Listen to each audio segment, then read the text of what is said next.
Gmar Hatema Tova, which is the traditional blessing after Rosh Hashanah, that we should all be receiving the final signature upon the judgment day. We just had this Rosh Hashanah, and it should be a good one. But one can ask a question, why are we starting the year with a fast? It's probably not because we ate so much during those 2 days. So we have the fast of Gedalya. What is this all about? What's the historical background? And how does it reflect and relate to Mashiach, to the redemption?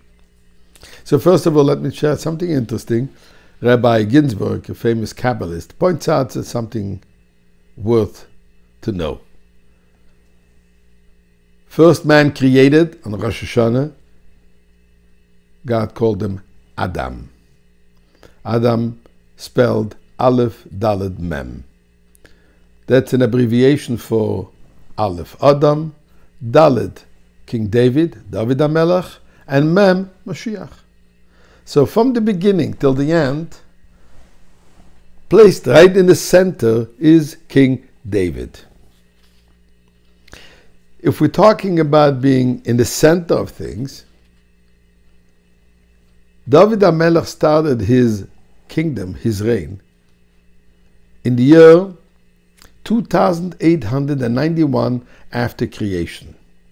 If this is supposed to be the middle of King David's presence, King David's importance, as in the name of Adam, then 2,891 years later is this year, 5,782.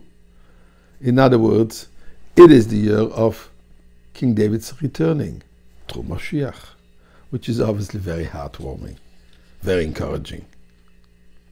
But why a fast? Why starting the year with a fast? Gedalya. Who was Gedalya?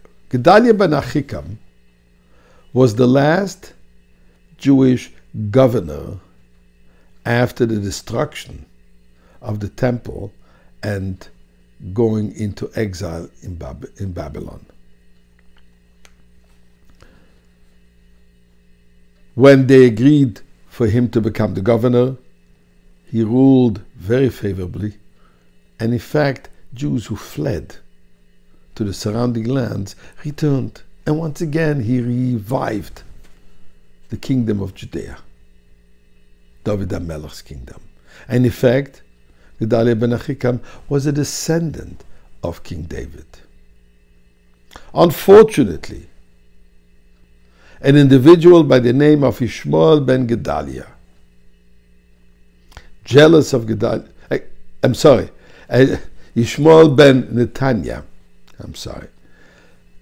jealous of Gedalya ben Achikam, also politically disagreed with him that Gedalya was making deals with the Babylonian conquerors, plotted to kill him, and although Gedalya had word that this is a plan, he didn't believe it. And he actually invited themselves to spend Rosh Hashanah with Gedalya ben Achikam. During the meal, during the celebration of Rosh Hashanah, they murdered Gedalya ben Achikam. Consequences were tragic because this sealed the faith of the house of David's kingdom, and the exile to Babylon was complete and final.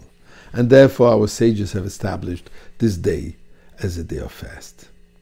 But what's very interesting, all the other fasts related to the destruction of the temple and to exile, they're called by the dates.